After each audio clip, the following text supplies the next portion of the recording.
So, hi folks. It's good morning, good afternoon, good evening at whatever the time zones you are. I'm very excited today to call upon my guest Amar Mohana for this amazing session on demystifying machine learning. It's it's been a long journey for me to understand what machines are capable of. And just to demystify all these algorithms took me a lot of time. So now I have called Amar Mohana for this amazing session from Pi&AI Bangalore, where we are actually trying to give you some insights on what you have to put in order to get to be the best data scientist or a machine learning enthusiast for now. So it's a whole new level of complexity and it's a whole new level of hustle that you have to put in order to get your work done in this world of machine learning. Thus, I welcome Amar Mohana, who is helping you to just pave that right path in order to be the best data scientist or the best machine learning engineer that you can afford to be. Thank you, Amar Mohana, for this amazing session. Hello, I everyone, welcome you. and thank you, man. Thank you. I really appreciate your hostness, your amazing enthusiasm. You seem very excited more than I am. I'm gonna be as excited as you are. So, let me first introduce myself a bit, maybe, and we'll Yes. go further with technical things. First, I'm here to share my experience and not share knowledge. So I'm gonna be trying to give my experience and maybe listen to others, and then we will be collecting experiences from different people, and together we're gonna build up like some sort of machine learning boot camp, like the workflow of how to learn machine learning. So for me, my name is Amar Mohanna. I'm Lebanese and French. I live currently in Italy, in Genova, and I am doing my PhD in Edge AI. So my PhD is in a company and not a university, like in a collaboration with the University of Genova, and I do work in the company. And I'm initially a software engineer. I have no experience in software engineering. I just finished my software engineering and went to my PhD. And through this time, through these 2 years, like 3, 4 years back, I've been learning AI in like different ways and different ideas, and like my mindset has changed a lot and I'm open to more changes. So I'm here to tell you where I ended up after these few years, and I'm gonna be listening to you and like asking you, maybe the audience could share where did they get, and maybe we could like discuss the ideas and improve our own workflow of learning AI. So yeah, audience, it's time for you. You can just throw in your words in the chat box saying that how did you start with machine learning? Is it through a course? Is it through a book? Is it through research papers or else anything? You just need some insights so that you can be guided in the much better fashion, because it's a whole new level of game. It's not like one algorithm just making a whole new level of disruption. It's an entire set of algorithm. So in the chat box you can just put in how did you start your machine learning journey, whether you're a beginner or And an maybe advanced. where you are right now, where do you Yep. see yourself? Okay, so I'm gonna start with myself, maybe answering this question as well. Uh, how did I start machine learning? How did I start AI? Actually, it was an elective course for software engineering, and I've heard about AI. Everyone's hearing about that, and I was like curious and interested. So I went to this class, and it was really good. And then I felt that there is much more to give in this, so I took some the machine learning course by Andrew on the Stanford one, and then I started taking some courses, listening to some podcasts, like reading some news, like being up to date. This was like the first level. Then I moved into being more into technical things, so I noticed that we need math, so I went a step back, as we say, like going one step back to go two steps further. So I took a step back and I started recalling my math knowledge and like linear algebra, like everything that's needed in this stuff.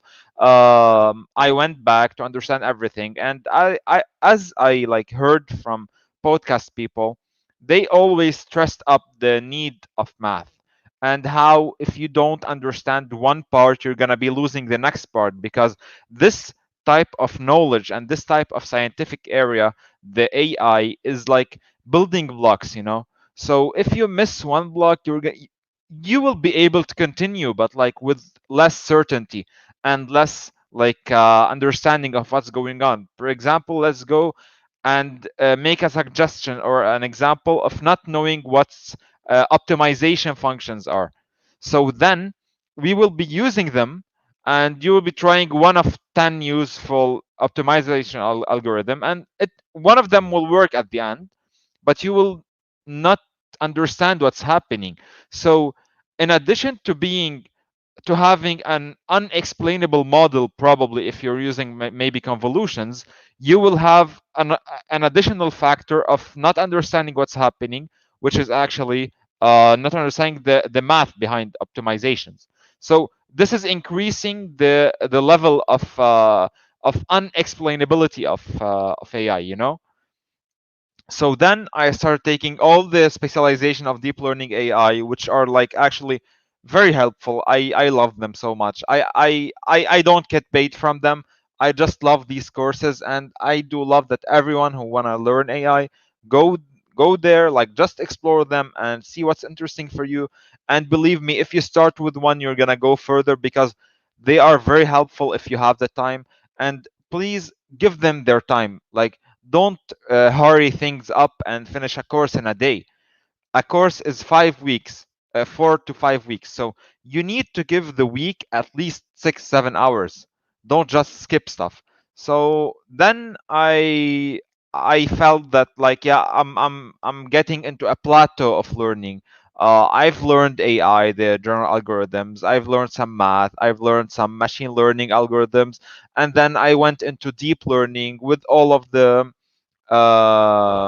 I went into deep learning with all of the stuff. So um, I've seen a plateau here with the NLP, like moving from images to text. So I decided to go further with books, and this was my first book. It was NLP by I forgot the name. I'm gonna send the link, sure. I forgot the name of the writer, but it was O'Reilly's book. So I read a book. I knew that I'm impostering myself. What's the mean? It's called like something called imposter syndrome, to feel overwhelmed when you're studying something. So it is a feeling that whenever you study more, you feel that you know less. And if you dig more into something, you feel that there's way more to dig in, so you are knowing less stuff and not knowing more. And it is somehow healthy, but to a certain level, you know.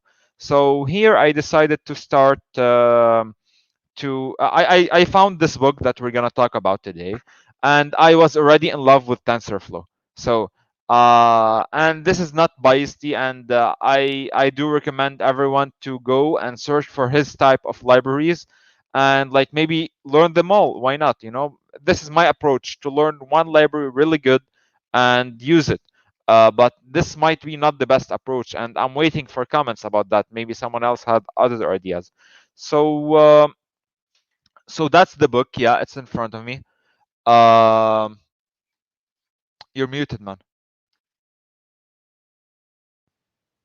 You are muted. I can't hear you. Yeah, Oh, sorry. yeah, Because I pursue artificial intelligence engineering at Amrita School of University. Oh, there's an AI grad in the stream here today. yeah. Welcome, welcome. That's really interesting. Yeah. So starting by the book, you can see it. It's like it's called AI and Machine Learning for Coders. So this is a very interesting book, and it is written by Lawrence Moroney, who is part of Google Brain and who gives the TensorFlow courses on Coursera with deep learning AI.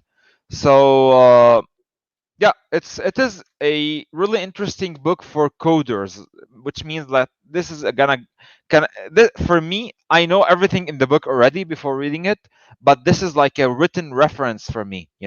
Like having something in hands to go back to whenever you need. Like maybe, for example, I'm gonna go for one chapter here. Is, for example, using public data sets with TFDS, TensorFlow Data Structure. So I'm gonna go to the page. Give me a moment.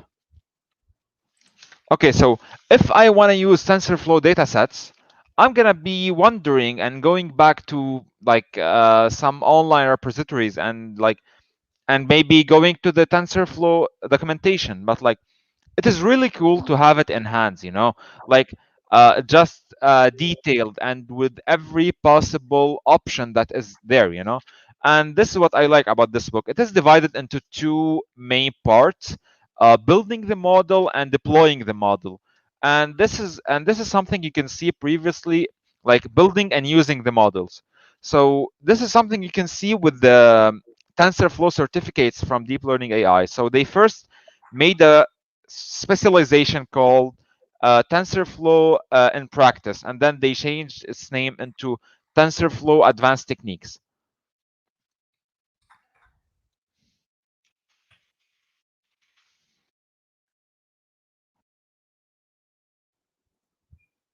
Okay, so they changed the name of the specialization from TensorFlow in practice into TensorFlow Advanced Techniques, and this is called TF1, so TensorFlow 1.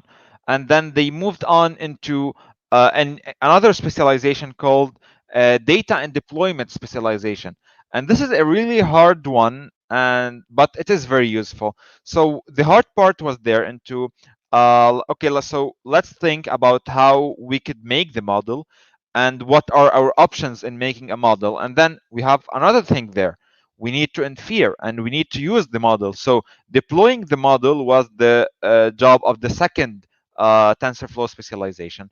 So we then moved to the TensorFlow Advanced Technique specialization, which is really interesting, and like it makes you wonder like how deep is this library, which is like TensorFlow. So I was like stunned when I was working on the advanced technique specialization, and it is really interesting to know that whenever you're thinking about something and there's a certain problem, someone else has thought about this, and someone else is working on the solution, and someone else is like telling you that you could use my work as TensorFlow's work to go further with everything you would like to do. So yeah, so as I was saying about the book, the first part is about building the models. So an introduction about TensorFlow and computer vision is given. Like 10-20 pages for each one with every code and documentation, and it does include a GitHub repository for Lawrence, in which everything is written. So then after the basics of computer vision, they speak about the like detecting features with convolutions and stuff, and then using the public data sets from TensorFlow. And then they moved from everything about images into introduction about like NLP. So and then sentiment analysis, RNNs, like recurrent neural networks, and understanding time sequences and stuff. And this is like uh, an extension over the TensorFlow 1 and 3 specialization, which is really interesting. That if you want to go and dive into those specialization and you are having this book in hand, it is interesting to think that you have a reference and you have the extended written style, and in the same time you are having a conference maybe and a class online with the professor who's responsible for this. On the other side, this was the part of creating the model. On the other side, using the model, it's like an introduction about TensorFlow Lite, which is the version of TensorFlow that is used on edge devices. I use it for my PhD.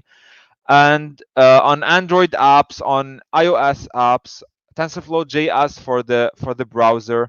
Um yeah, and using JavaScript and everything. And at the end, there's an interesting paragraph about AI ethics, fairness, and privacy. And this is a big debate, and that's happening right now. So yeah, I've read this book in like 2 weeks, and then I moved to making the TensorFlow certificate exam, which I succeeded to do. And this was like a milestone and like a target I've wanted to do for like a few months now. And I've seen it by chance. Someone was posting a YouTube video about that, and I decided to do it. So I listed this to my to-do list, and it was like a week of preparation after finishing the specializations and the book. And I already had the knowledge that was required. I just like recalled some knowledge. I did like uh, small talk on a small study on PyCharm, and just to set up the environment and then move on to doing the exam. The exam is actually like 5 hours long. This is the maximum time that is accepted, and it is that long because you need to train your model on your you need to train your model on your machine. I can see a question now. Maybe you can like leave question until the end. Um, so the certification is like on PyCharm, the IDE PyCharm, and it is not that hard if you just follow the instruction given by them. You know, so they give you a series of instruction, and you have to follow it, and they give you the content that you will be asked about. And if you study this good, it's gonna be a very simple exam without any hard things to do. So we have a question: how important is the TensorFlow certification? So for me, I don't think that this is a important. Okay, so please tell me, what do you mean by important? Because if you mean important by like in the face of recruiters and interviews and stuff, you should never rely on having a certification to do something, because if you have the certification and you don't have the knowledge, you're going to be examined in the interview and you're going to be having a problem with that, you know. But if you have the knowledge, whether you have the certification or not, this is like another thing. If you have the knowledge, you have it anyway. In the interview, you're going to be able to answer every question. Having the certification for me is like a milestone, is like something I do to make sure that I have the knowledge, and like to go into the next step. Like for me now, next step is learning NLP very well, because I've noticed that this is a hard thing, and this is not included in my PhD program. So I'm gonna be losing this part if I just focus on the edge computing thing, edge AI thing for my PhD. So in my free time, I'm gonna be learning about NLP, and this is like something on the edge. Give me a moment. Okay, so next, after like finishing the book and the specialization, will be considered crucial in any premium company interviews. So this is a hard question for me because I'm not in a premium company. I don't work for a premium company. I've never did any interview in a premium company, but like my company didn't care so much about what certification I have. And like here in Italy, this is the style, I think. They care more about what do you know. And this is the style everywhere, I think. And having a certification, as I said before, isn't the most crucial thing. The most crucial thing is to, like, because nowadays it's not very important if you have a degree or not, you know, like for coders and programmers at Google even, they don't ask for a degree, they ask for the knowledge. And if you already have the knowledge, that's great.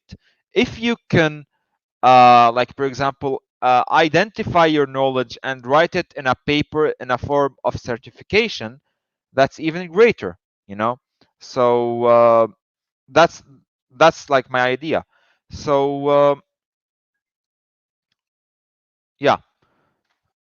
Um, like any other question? What do you think, Vish? Is it like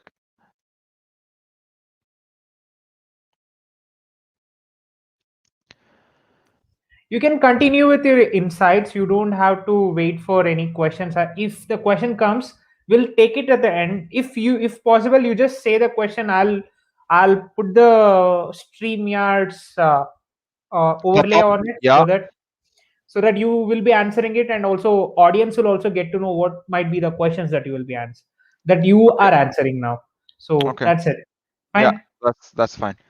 Okay, so let's go back a step and like start with what are the prerequisites of going into such domain. So as I think it is really important to think about like what type of domain that you're going into. Thank you, Surya. It's okay. So you're going into a domain that is full of like that includes programming, math, insights, and having an intuition. This is like if we're talking about simple math, not talking about simple math. I'm talking about math. It is usually deterministic answer. So you're gonna get an answer like uh, this plus that equals to that, and this equation, if you use it correctly, you're gonna get this result. But this is not the case for us. Let's give an example of dog versus cats. So if you have a data set of dogs and cats, and you are an experienced data engineer and like AI engineer, you could sometimes take some time to finish this model and to make this classification problem, because there's many of hyperparameters that must be tuned, and this is an iterative process. You will not get the correct model from the first time, so you need to accept that you are going into a domain that it is not definitive, and there is no one answer thing on everything. So this is one side. So if you decided to go into this domain, for me, I had some good math skills, somehow good, and I needed to recall them and develop them and orient them into the word of AI. So this is what I did. I I've saw lots of blogs and videos talking about like what sort of math you should know, and I made sure that I can do that. And during the courses that I'm gonna list now that I have taken sequentially, you're gonna have better math abilities. For example, with the deep learning specialization, in the first course, I think, first two courses, you're going to be building a TensorFlow from scratch. So you're going to be not using any library and building the neuron, building the communication between neurons and the layers and the optimization functions and the activation functions by yourself. So if you understand well what you're doing, you're going to be really good at the end. But this is not a day by day thing, this is something that's gonna take a bit long to achieve. But if you have like a straight consistency, 2 hours a day, it's gonna be way easier, because this is gonna be something that is a routine and not like something you ask yourself if you want to do or not. So I started with some math, random courses, random websites, doing math by hand, making sure I know them and I understand everything behind them. And then I moved into courses, and I started with the AI for Everyone course, which is like a course from Deep Learning AI, which is a non technical course. I didn't know that at the moment, by the way. And I took the course. It was good, it was interesting. And it gives you more intuition about um how to like structure a machine learning problem, and how does it work, what's the things in here, and what are the limitations of AI, and what it is able and not able to do, and where you should dig into.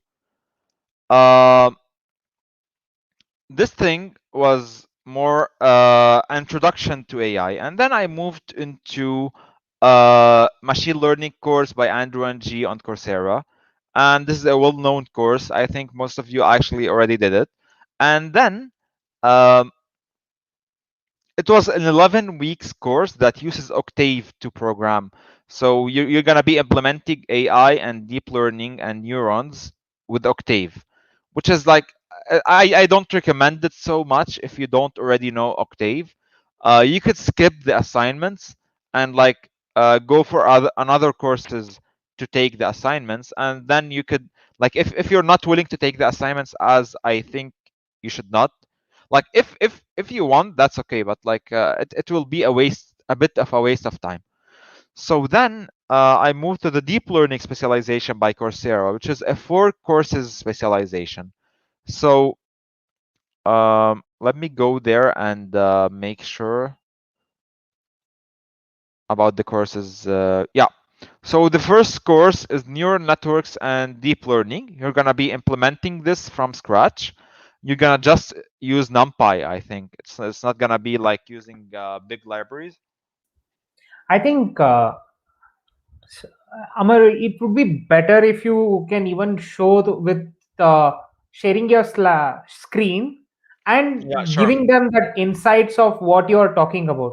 Like you can sure. say about the documentation and everything, so that they get that insight for it. So it would be better. So they will also get to understand what is actually you're talking So about. yeah, sure. Is my screen now visible? Can you see it? Yeah. I've added it to the stream. I've added it to the Yeah, stream. yeah, that's great.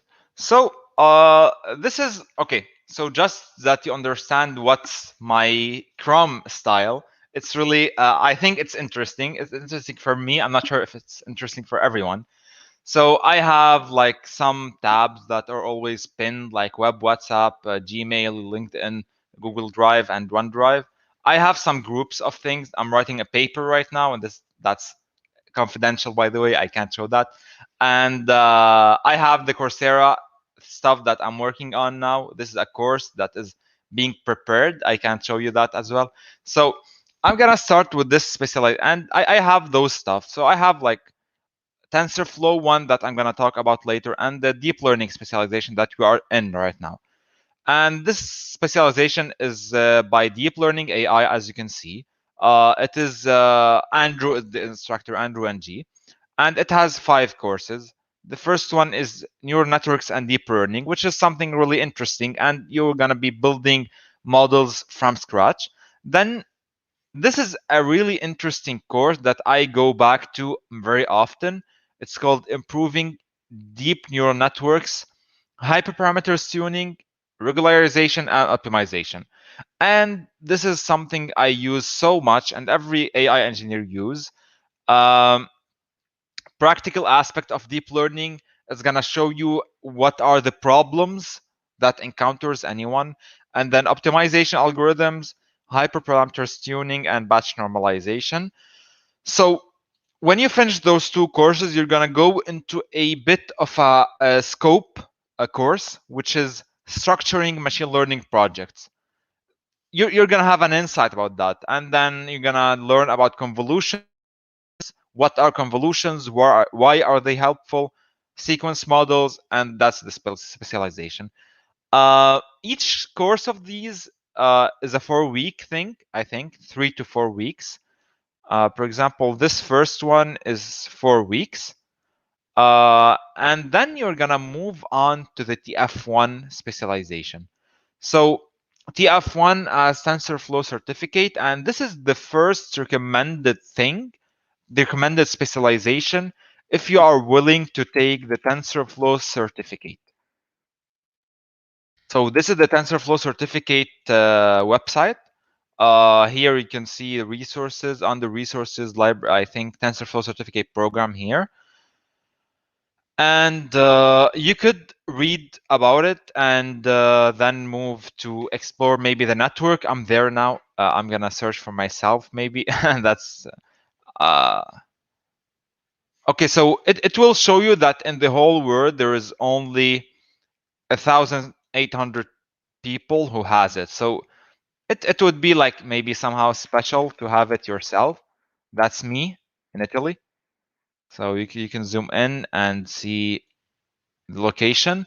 So yeah. So then after finishing the deep learning specialization, I moved on to doing this specialization, which is also a 4-course specialization by Lawrence Moroney, who's the writer of the book that we were talking about and who's lead AI advocate at Google. So yeah, so each course out of these TensorFlow specialization 1 courses is a 4 weeks thing. So then at the beginning, introduction to AI and deep learning, and introduction to TensorFlow for AI, ML, and DL. And then the second course is CNNs and TensorFlow. How do you use them? What do you need when do you use them? And then NLP. And the fourth course is about time series, I think. Yeah, sequences, time series, and predictions. So this is enough if you want to pass the test, even without the book.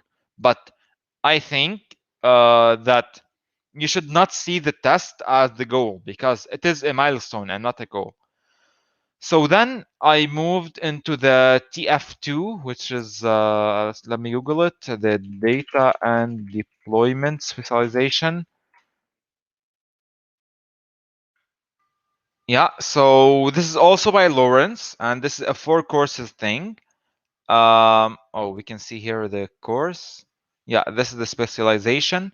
The first course is browser-based modeled with TFJS, and then device-based like phones and stuff, and then data pipeline, and then advanced deployment scenarios with TensorFlow. And this is a not easy specialization, at least for me. It took me some time to finish, and it is still interesting to go back to it and get some intuition sometime when you need something. The third specialization I did was AI for medicine.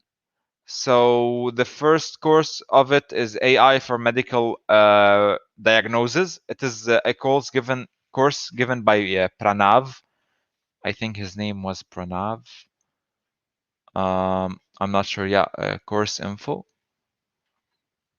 Yeah, his name is Pranav, and this course is this specialization is a 3 courses thing: AI for medical diagnosis, prognosis, and treatments. Those are the 3 courses. And if you're interested into medicine or not, this will be interesting for you anyway, because he will be using some technical stuff to solve medical problems. So if you're in there, you will be, and you're not interested in medicine, you will be seeing a real-time example of like AI and medicine. Sorry. So after finishing this specialization as well, I went into the TensorFlow 3 like advanced techniques. Okay, so this was the third. Oh, Coursera. Okay, this was the third. This is the third specialization from deep learning AI about TensorFlow. And it is a 4 courses specialization by Lawrence, custom models, layers, and loss function with TensorFlow. You will be learning about functional API and when you learn this first course, I assure that everyone's gonna take it, is gonna change his writing style of Python coding when it comes to AI and models. So you're gonna learn something called functional API, compare functional and sequential APIs. And then you're going to decide, as I did probably, to just use functional from now on. The second course is about custom and distributed training with TensorFlow. Also really interesting. Advanced CV, advanced computer vision with TensorFlow, and GANs with TensorFlow. And there is like 2 more specialization from deep learning AI. I'm not doing any any advertisement now, but like they have a good course thing. Okay, so if you go onto their website, you can see new style of website. Congrats, guys. Okay, you can see all the programs here. AI for everyone, 1 course thing, introductory by Andrew. Deep Learning Specialization, 5 course thing by Andrew, Kian, and Eunice. Okay, so then NLP, this is the course that I was going to tell you about. I finished the first 2 courses. I still have 2 more, and it is an interesting one. I just want to finish my book before going into seeing this. Then AI for medicine, we've seen this one. TensorFlow data and deployment, this is the second specialization. And TensorFlow developer professional certificate, which is the first specialization of TensorFlow. So here you can see 1, this is the first one, and then 2, and then 3 for TensorFlow. Okay, and last one is GANs with it's a 3 course thing. Intermediate, the instructor is called Sharon Zhu, and I didn't see it yet. So yeah, this is their website, and it's having a new style now. Let's explore it together. Yeah, so that's everything I wanted to show you, I think. Yeah, I'm gonna stop sharing now, and we'll be having some questions maybe if there is. And could you please share the links for those courses? I'm gonna share the link for the deep learning AI thing that has every courses in it, so you could go and check them up. Yeah.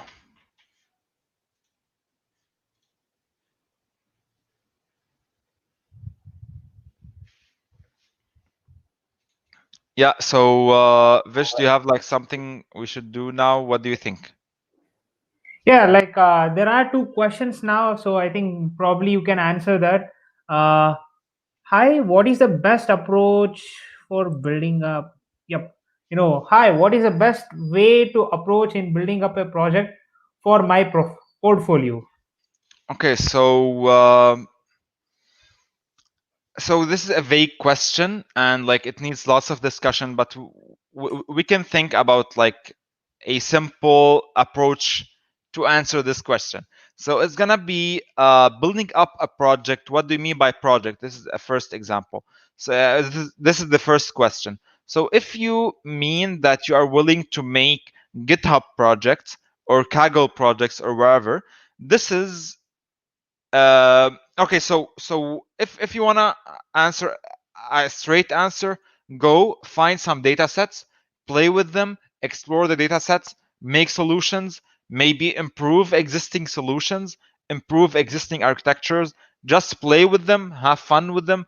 Don't feel that like you're oppressing yourself to do something, and this is gonna be the best practice for you. For me, I go into Kaggle competitions. I get some data sets. I just have fun with them. I modulate the data, I augment the data, I do wherever, and then I try to train it. And wherever was the result, I don't feel that I'm pressing on myself or like making myself uh, do something I'm not interested to. So yeah, for me, the best approach is to go and work and just like try different things.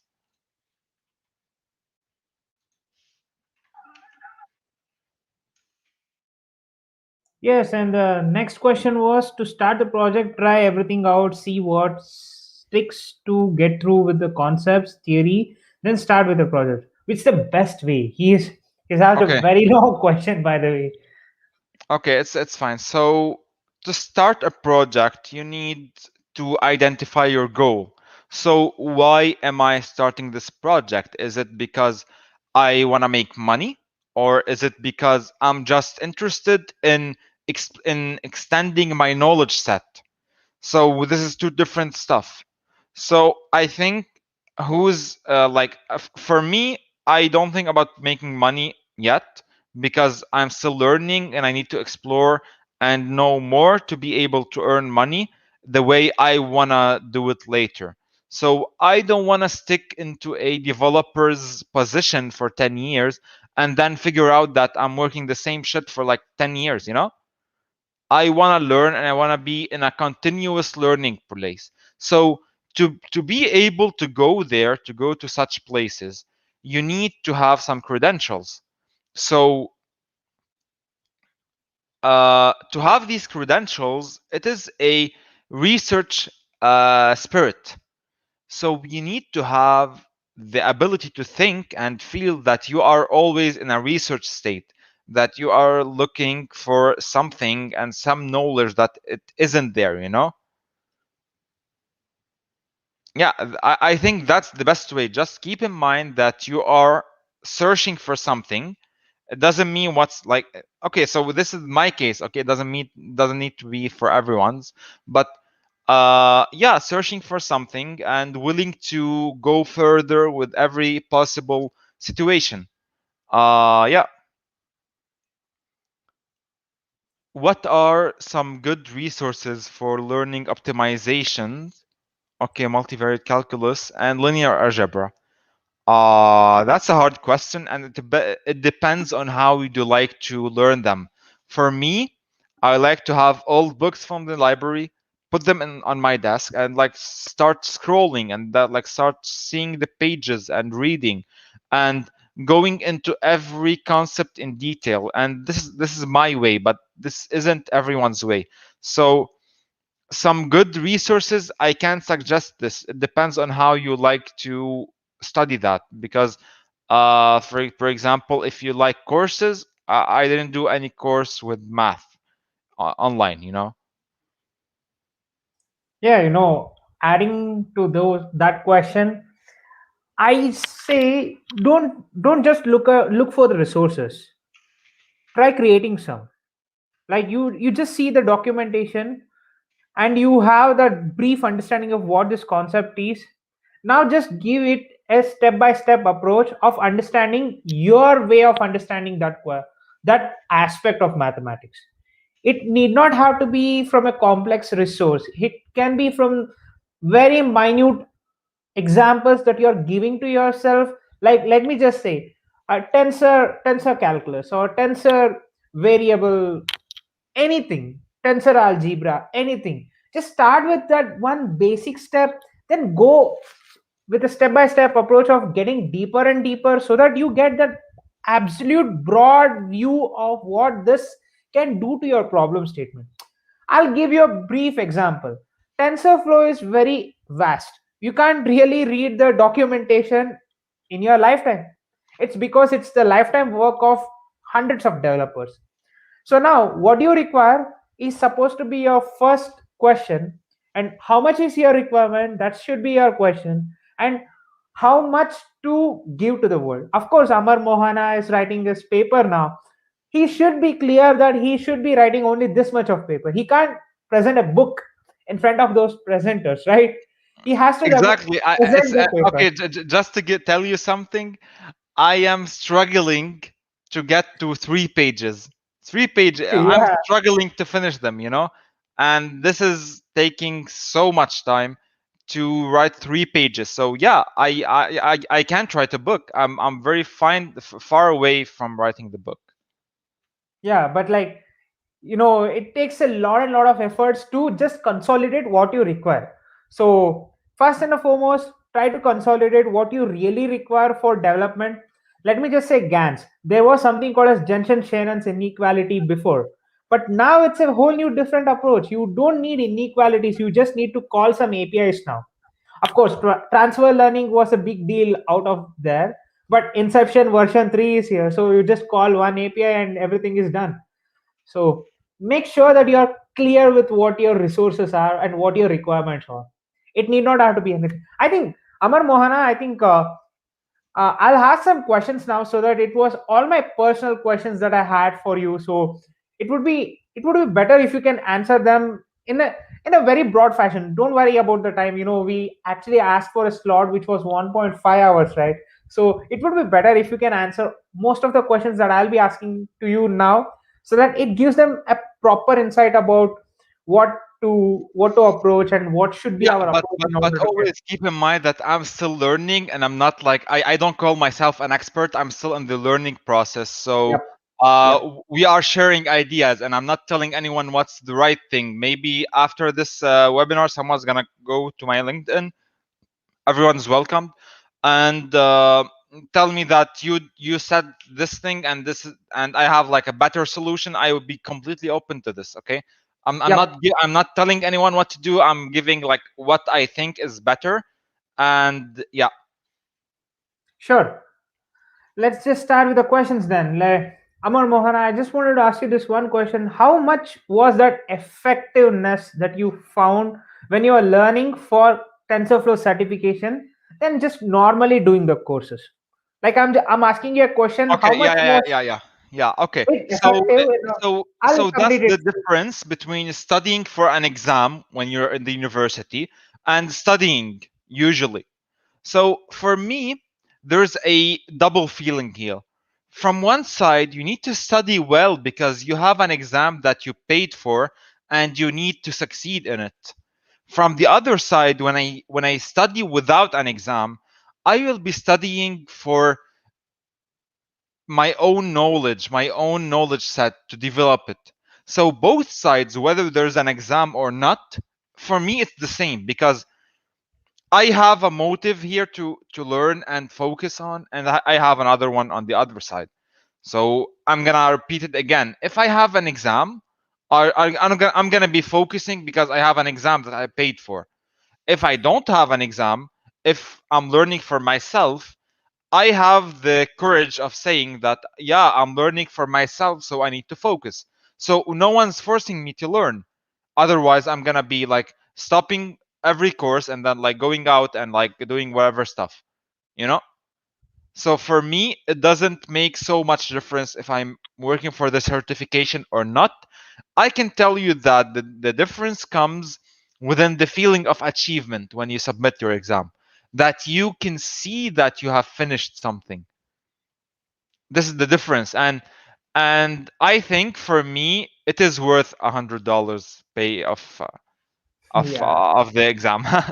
Of course, it's probably 3 years, right? I think that certification expires in 3 years. 3 years, yeah.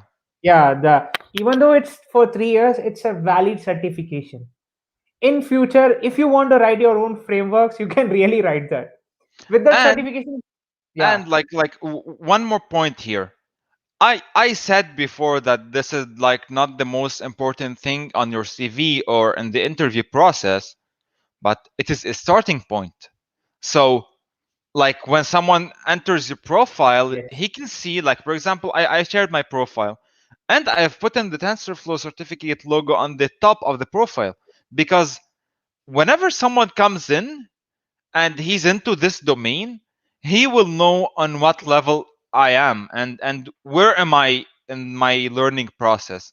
Because I don't see people on LinkedIn as people willing to work always. I see a development procedure on LinkedIn. And this is what I like about this.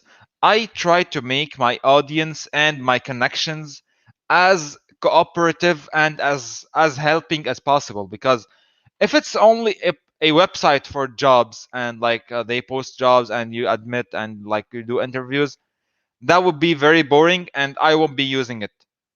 But it is a professional social media in my opinion. So yeah, this is why I use it. Yeah, and also I wanted to ask you this one question. How was the examination process all about? How much was that actual thrill of writing that examination? It was all in PyCharm extension. Everything is available open source. And also it it actually gives you an access to the online resources. You can in the real time refer to the online resources and code, and you can solve through the exam. How was that process all about? This writing of the exam and everything.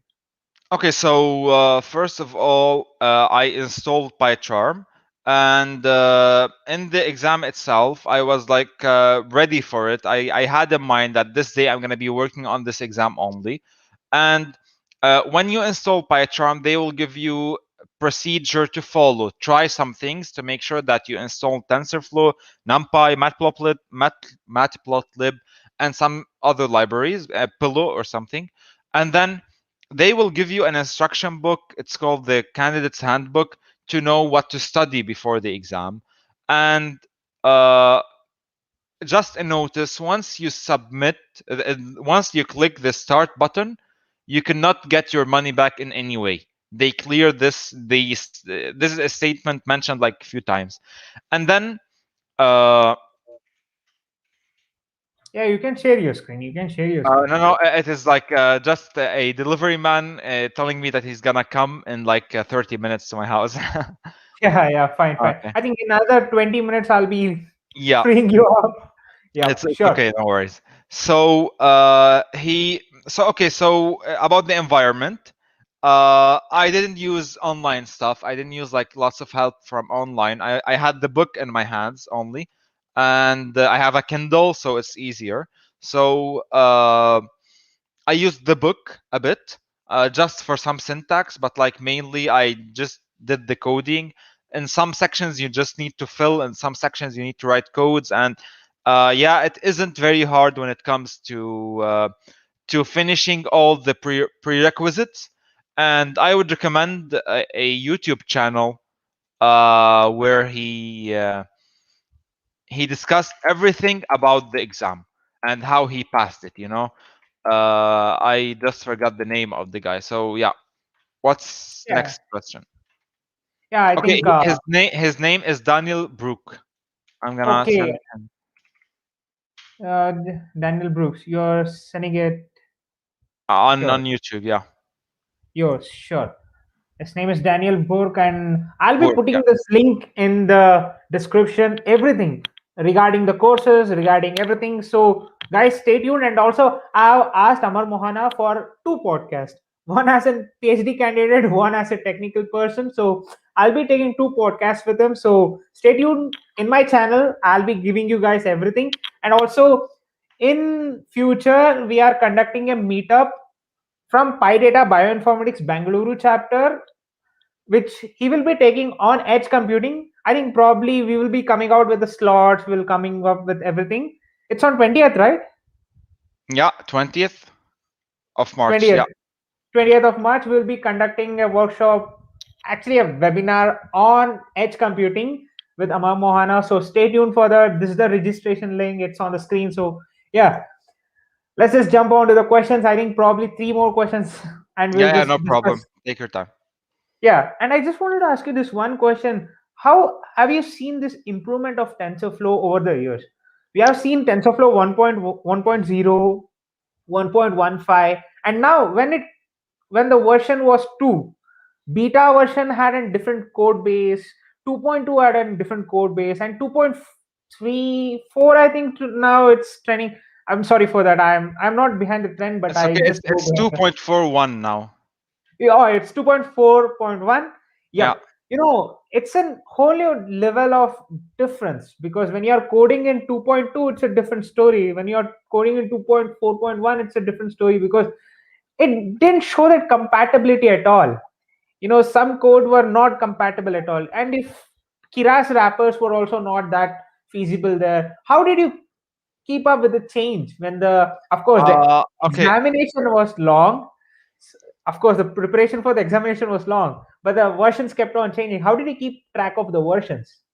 Okay, so for me, I've been using Keras for 3 years now, and like you feel minimal change in Keras, but in TensorFlow itself, uh, for me, I don't think that it's very important to see this as a change.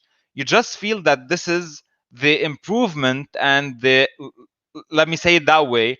So TensorFlow is a child and it is growing, so it is having some changements and it is getting more uh, like more terms of unifications with other frameworks. So this is really important. So now TensorFlow is capable, let's say this. So there's something in TensorFlow, um, the H5 model style. So whenever you have a model and you save it, it's the extension is .h5. So this H5 model style, it is it is like a unification of models across the world. So whenever you want to deploy this model, it is deployable. and you can transfer it into other sites. And this wasn't there in, I think, 1.0. This is a new thing. And yeah, it I don't feel a big difference in the writing style. They try to make it as clear as possible, and they try not to make you feel like you have to learn new stuff and this is like a whole new library. Okay, they have, if you read documentation, they have a writing style, and if you get it, you're gonna be able to understand what's gonna go next if you have a new problem, you know. Yeah, Amzad Siddiqui has actually Yeah, told I cleared TensorFlow certification in 3 hours yeah. because of it.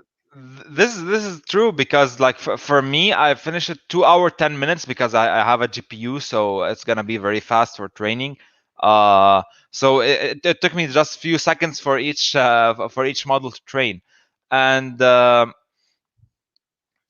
yeah, And and also, this is the link for Daniel Book's channel. And please go. He's an amazing person because he has done a lot of certifications, not just TensorFlow certification. He has also done Google Cloud certifications and everything.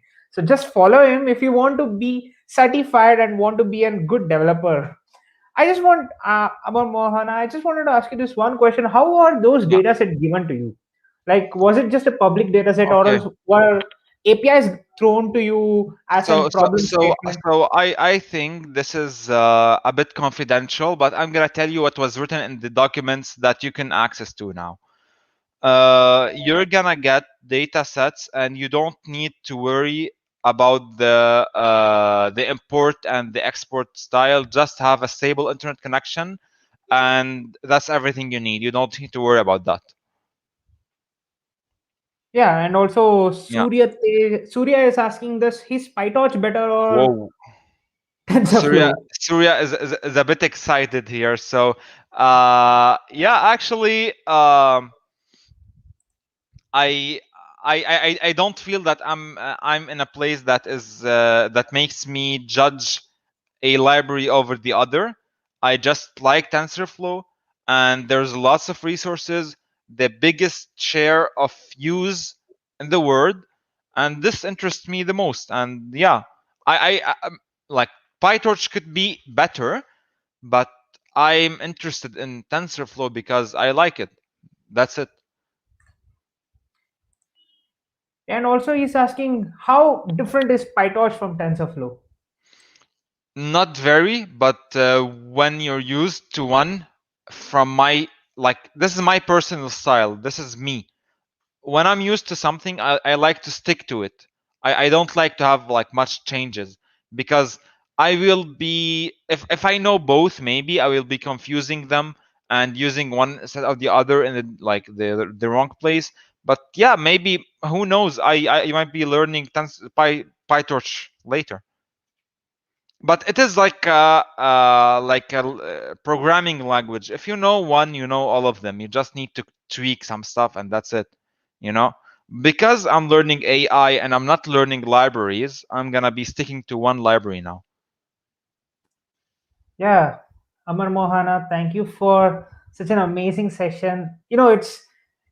It's a not a kind of a webinar that you generally attend. Webinars will be contained with a lot of Yeah, slides, and I was pretty happy today. Even though without slides, you managed amazing and kept the audience engaging, and it was so much pleasure having you in my it is show. my pleasure as well to be here on your channel, and shout out to next to next corporations, and let's learn together.